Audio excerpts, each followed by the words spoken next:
Excellent! Glad to see you guys back. Today we have a more basic guide to generally surviving in any zone. But of course, survival in the Nightmare Zone will be the main focus. Just like currency in the real world, finding efficient ways to build influence is an important constituent in progressing smoothly in the apocalypse. Come on up, and we'll talk all about it. Hey guys, I was hoping to see you back. So today we're going to explore different ways of attaining influence, and what is required to maintain a guaranteed and efficient flow. Influence? But London, aside from the Zeds themselves, isn't influence the most common thing one comes by? Inherently, yes, but I would say it is important that one knows the most efficient ways of attaining large amounts of influence quickly. But let's get into it. Junior?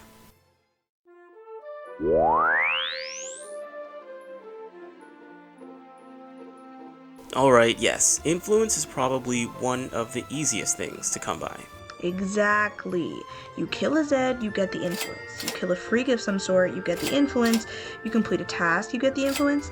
Pretty much, playing the game is the only way to get influence. Yes, those are the basics anyway.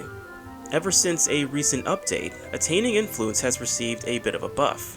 But regardless, there really is no cut and dry shortcut to attaining influence, but rather a system one can put into place that will allow them to have reserves of influence.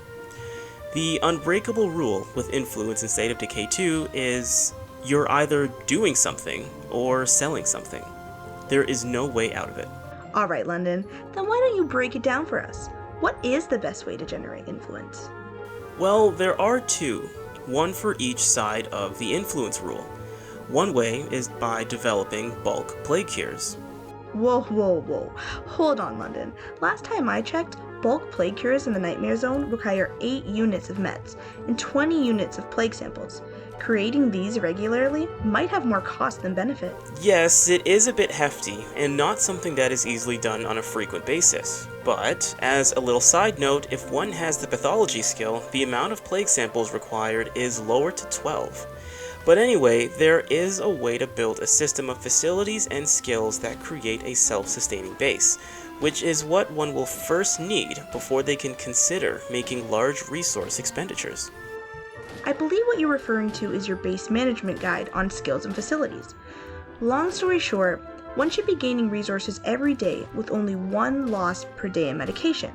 However, the food producing facilities, when switched over to medication production, will make up for the lost resources, and with the correct facility mods, can create a significant amount of meds per day. Excellent reference, and I highly recommend it. However, I understand that others may have their own means of creating a self-sustaining base. But anyway, creating a way to have substantial med production is step 1, which can be a bit of a long process. All that is left is attaining the plague samples, which should be simple enough. But London, in the Nightmare Zone, plague samples have much lower odds of dropping. Yes, I am aware, but this is easily solved by crossbows against plague Zeds. Sort of, as the drop rate is still not significantly higher. Alright, so you have your formula for the building blocks of developing bulk plague cure. So, what was the other side of this influence rule? Well, the strategy of hunting for plague samples segues into the second method, and that is hunting freak Zeds, particularly ferals and plague juggernauts.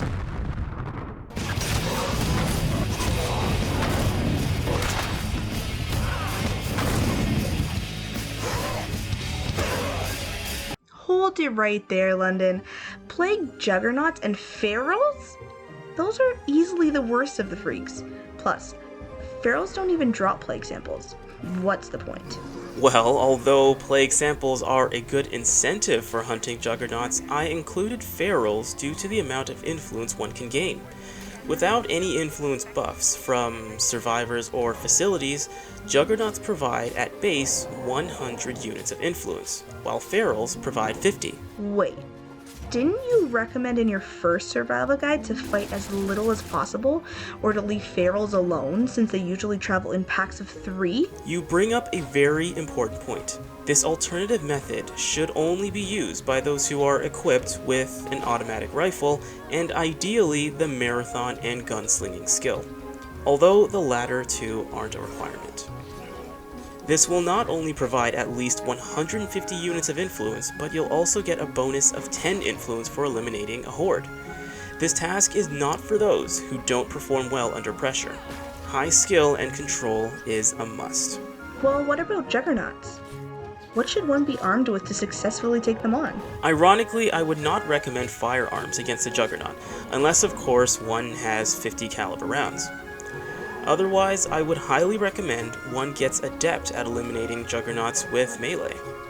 It's the least noisy method and will make eliminating juggernauts much smoother. I would recommend to have marathon and close combat, or powerhouse. Just have patience and dodge frequently. When juggernauts are defeated, they can drop anywhere from 2 to 4 samples per kill. Again, hunting freaks is not for the inexperienced. Now, that's all fine and dandy, London, but in the Nightmare Zone, juggernauts rarely travel on their own. In fact, I've seen them travel in pairs, with a horde of Zeds surrounding them. This seems a little too risky. Well, this aspect requires some level of creativity. It could simply be a matter of separating the juggernauts with distractions, or one's vehicle, until both are far apart enough to eliminate them one at a time. Otherwise, one can simply use 3 well-placed pipe bombs and make their elimination very simple, provided they can deal with the extra tension that comes with explosives. Oh boy, it sounds like you're trying to get our guests killed. Why not just camp out in front of the plague heart, make some noise, and hunt the reoccurring Zeds from there?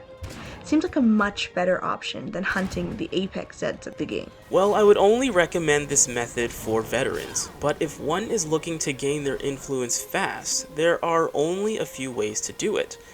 I have thought about the Plague Heart idea, but the drop rate is so low, not to mention there is not much influence to be gained from eliminating a series of Plague Zeds. Ferals and Juggernauts are where the money is. But anyway, the end result should allow one to regularly craft bulk plague cures at reasonable intervals, and keep them stored until one is ready to sell.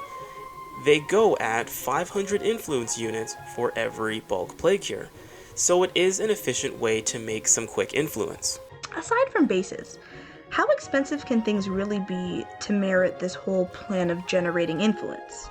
Anything from buying necessary rucksacks to high damaging explosives or firearms, or even the coveted mysterious trader who tends to carry the most expensive gear. This trader can easily have one spend upwards of 4,000 units of influence for buying skill respect textbooks, which are highly valuable for creating the perfect team of survivors. I see. Other than this crazy way of generating influence, I think it's important that our guests remember that there are still basic ways of attaining it. Of course, nothing against the basics. The only reason I don't emphasize these methods is because they are either finite or few and far in between. Relying on these methods will either be very time-consuming or eventually leave one with very few options.